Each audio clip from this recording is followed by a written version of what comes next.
सबसे ऊंची प्रार्थना। एक व्यक्ति जो मृत्यु के करीब था, मृत्यु के पहले अपने बेटे को चांदी के सिक्कों से भरा थैला देता है और बताता है कि जब भी इस थैले से चांदी के सिक्के खत्म हो जाएं तो मैं तुम्हें एक प्रार्थना बताता हूँ, उसे दोहराने से चांदी के सिक्के फिर से भरने लग जाएंगे।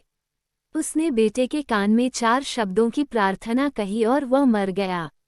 अब बेटा चांदी के सिक्कों से भरा थैला पाकर आनंदित हो उठा और उसे खर्च करने में लग गया। वह थैला इतना बड़ा था कि उसे खर्च करने में कई साल बीत गए। इस बीच वह प्रार्थना भूल गया। जब थैला खत्म होने को आया तब उसे याद आया कि अरे, वह 4 शब्दों की प्रार्थना क्या थी। उसने बहुत याद किया, उसे याद ही नहीं आया। अब वह लोगों से पूछने लगा।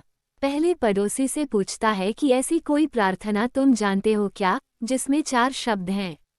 पड़ोसी ने कहा, हाँ, एक 4 शब्दों की प्रार्थना मुझे मालूम है।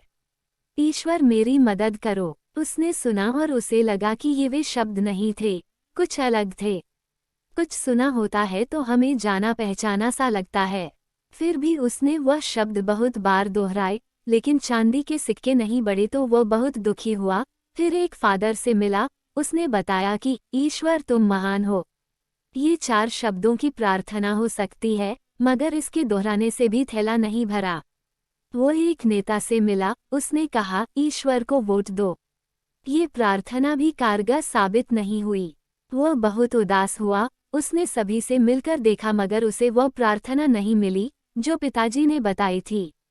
वह उदास होकर घर में बैठा हुआ था, तब एक भिखारी उसके दरवाजे पर आया। उसने कहा, सुबह से कुछ नहीं खाया, खाने के लिए कुछ हो तो दो। उस लड़के ने बचा हुआ खाना उस भिखारी को दे दिया। उस भिखारी ने खाना खाकर बर्तन वापस लौटाया और ईश्वर से प्रार्थना की, तारांकन, हे ईश्वर तुम्हारा धन्यवाद। तारांकन अचानक वह चौंक पड़ा और चिल्लाया कि अरे, यही तो वे 4 शब्द थे। उसने वे शब्द दोहराने शुरू किए, हे ईश्वर तुम्हार धन्यवाद, और उसके सिक्के बढ़ते गए, बढ़ते गए। इस तरह उसका पूरा थैला भर गया।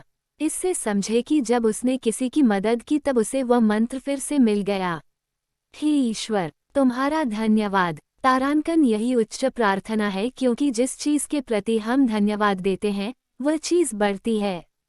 अगर पैसे के लिए धन्यवाद देते हैं तो पैसा बढ़ता है, प्रेम के लिए धन्यवाद देते हैं तो प्रेम बढ़ता है। ईश्वर के प्रति धन्यवाद के भाव निकलते हैं कि ऐसा ज्ञान सुनने तथा पढ़ने का मौका हमें प्राप्त हुआ है। बिना किसी प्रयास से यह ज्ञान हमारे जीवन में उतर रहा है, वरना ऐसे अनेक लोग हैं जो झूठी मान्यताओं में जीते हैं और उन्हीं मान्यताओं में मरते हैं। मरते वक्त भी उन्हें सत्य का पता नहीं चलता, उसी अंधेरे में जीते हैं, मरते हैं। ऊपर दी गई कहानी से समझे कि हे ईश्वर तुम्हारा धन्यवाद। तारांकन ये 4 शब्द शब्द नहीं, प्रार्थना की शक्ति हैं।